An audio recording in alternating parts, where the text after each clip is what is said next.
Hello everyone, welcome to our channel. आज का हमारे वीडियो जो है वो जनरल नॉलेज के टॉपिक पर रिलेटेड है। जब हम लोग इतिहास पढ़ते हैं तो इतिहास में एडी, बीसी या फिर सीई और बीसी ये टर्म्स जो है हम लोग को सुनने में जब आता है तो थोड़ा सा कंफ्यूजन होता है कि इन टर्म्स का मतलब क्या है। और कोई कोई जो होता है जान के भी ये टर्म्स को कंफ्यूज होकर गलत कर देते हैं। फॉर एग्जाम्पल बहुत लोग जो है वो बहुत लोग सोचते हैं कि एडी जो है, एडी का मतलब आफ्टर डेथ होता है, मतलब जीसस क्राइस्ट के डेथ के बाद जो साल चलता है उसको एडी कहते हैं या फिर आफ्टर डेथ। ऐसा बिल्कुल भी नहीं है। एडी का मतलब आफ्टर डेथ नहीं होता है, एनो डोमिनी होता है। ये हम लोग अभी समझेंगे। मान लीजिए ये एक समय रेखा है, एक समय रेखा है और जितना भी वर्ष थे, जितना भी साल है, उन सारे वर्षों को, उन सारे वर्षों को एक नंबर दिया गया है। जितना वर्ष है उन सारे वर्षों को एक नंबर दिया गया है। फॉर एग्जांपल अभी जैसे 2020 चल रहा है तो 2020 ये नंबर आया कहां से? ये नंबर विद्वानों ने सोचा कि हम लोग क्या करते हैं, हम लोग समय रेखा में एक पॉइंट, एक ऐसा बिंदु मानते हैं, उस बिंदु के बाद से जो होगा, उस बिंदु के बाद या फिर उस बिंदु से पहले जो है, इसको हम लोग काउंटिंग ईयर को, ताकि हम लोग ठीक से काउंट कर पाए, उस तरह से हम इसको समझेंगे। तो उन लोगों ने क्या किया, उन लोगों ने इसमें एक बिंदु पकड़ा। ये बिंदु था बर्थ ऑफ जीसस क्राइस्ट। ये बर्थ ऑफ जीसस क्राइस्ट को इन्होंने समय का एक बिंदु माना। और उसके बाद जितना भी वर्ष हुआ, वर्ष 1, 2, 3, 4, 5, जितना भी वर्ष हुआ, उन सारे वर्षों को नाम दिया एडी। एडी का मतलब होता है एनो डोमिनी। एनो डोमिनी। एडी का मतलब होता है एनो डोमिनी, जिसका अर्थ होता है ईयर ऑफ लॉर्ड। ईसाई परंपरा के अनुसार इसका अर्थ होता है, एनो डोमिनी का मतलब होता है ईयर ऑफ लॉर्ड जीसस।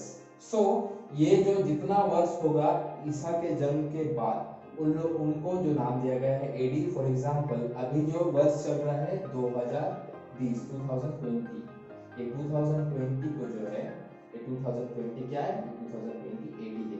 तो हम लोग जब देखे होंगे, जब हम लोग लिखते हैं 2020 तो सिंपली 2020 लिख करके छोड़ देते हैं, ना एडी लिखते हैं ना बीसी लिखते हैं। तो इसमें कंफ्यूज मत होइएगा। बहुत जन सोचता है कि ये ना एडी है ना बीसी है, तो फिर ये क्या है? ये एडी होता है, लेकिन हम लोग समय की बचत के लिए यहाँ पर एडी नहीं लिखते हैं। और ईसा के जन्म से पहले जितना भी वर्ष होगा, 1, 2, 3, 4, 5, 6, ये सारा जो है, इन सारों को हम लोग कहते हैं बीसी, मतलब बिफोर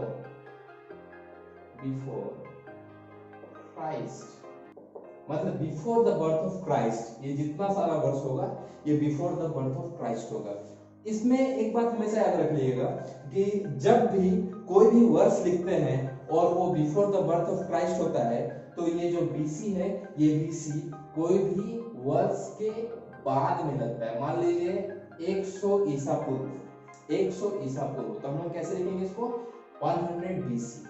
लेकिन जब भी हम लोग एडी लिखेंगे, एनो डोमिनी, तो एडी में हमेशा एडी को पहले लगाएंगे, एडी 2020। ये एक नियम है, इस रूल को हमेशा याद रखिएगा।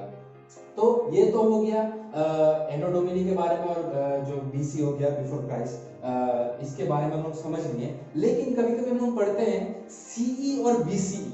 ये सीई और बीसी कुछ नहीं है, ये बीसी और एडी का ही दूसरा नाम है। कुछ लोगों ने सोचा कि ये जो एनो डोमिनी या फिर बिफोर क्राइस्ट है, ये रिलीजियस टर्म लगता है, तो इसको हम लोग क्या करते हैं, इसको हटा के कुछ नया टर्म लाते हैं।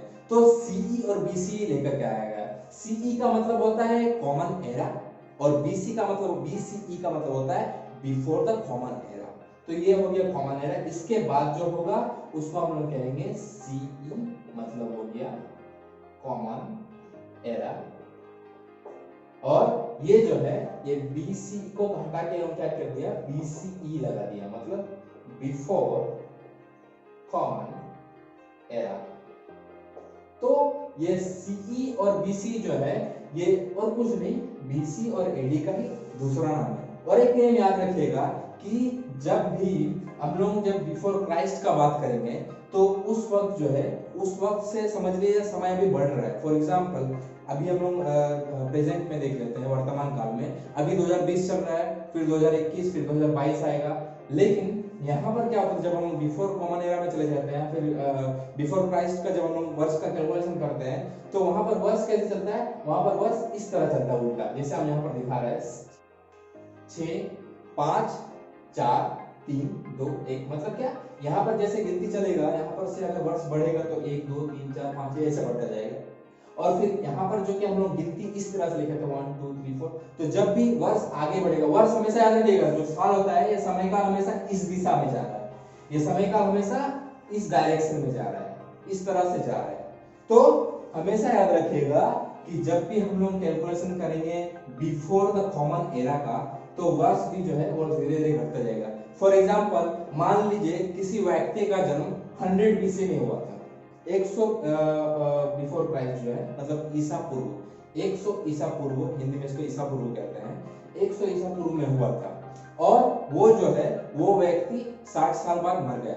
मतलब क्या, अब हम लोग 100, अगर हम जनरल टर्म में आते हैं तो 100 में जन्म हुआ और 60 साल बाद, मतलब 160 लिख देते हैं, लेकिन यहाँ पर ऐसा नहीं होगा, यहाँ पर वो होगा 100 BC में जन्म लिया और 60 साल जीने के बाद 40 BC में मर गए। तो ये हो गया 100 BC में उसका बर्थ और 40 BC में उसका डेथ। तो ये जो नियम था, ये नियम सब याद रखिएगा। अब हिंदी और इंग्लिश का टर्म्स में सिंपल जो है, ये एडी को हम लोग क्या करते हैं, हम लोग ईस्वी लिखते हैं, ईस्वी, पहले 1 ईस्वी 2 ईस्वी 3 ईस्वी जो भी है, और जो बीसी जो है बिफोर कॉमन एरा, इसको हम लोग क्या करते हैं, ईसा पूर्व, यहाँ पर ई और पा लिखते हैं हम लोग इतिहास में, तो ईसा पूर्व इसका मतलब होता है ईसा पूर्व। दूसरा बात है कि और इस वर्ष से संबंधित कुछ चीजें हैं, ये जो समय रेखा से संबंधित कुछ चीजें हैं। एक है डिकाड्स। डिकाड्स मतलब क्या होता है, डिकाड्स मतलब हिंदी में इसको कहते हैं दशक। डिकेड्स और दशक का मतलब होता है 10 साल। 10 साल की अवधि को हम लोग क्या करते हैं, डिकेड्स, याद रखिएगा। दूसरा है शताब्दी या सदी। ये शताब्दी और सदी जो है सेंचुरी को कहते हैं।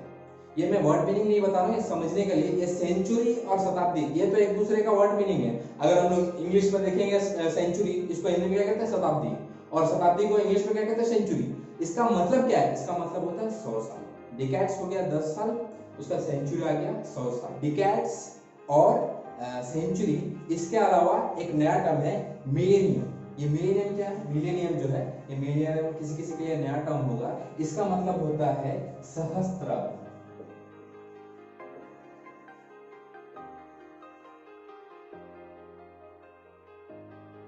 सहस्त्राब्द, ये सहस्त्राब्द का मतलब होता है 1000 साल की अवधि जब पूरा हो जाए उसको कहते हैं हम सहस्त्राब्द। जिस तरह 10 साल की अवधि को हम लोग कहते हैं दशक यानी कि डिकेड्स, उसके बाद फिर 100 साल को शताब्दी या सदी, इसको हम लोग कहते हैं सेंचुरी, उसके बाद फिर आता है सहस्त्राब्द।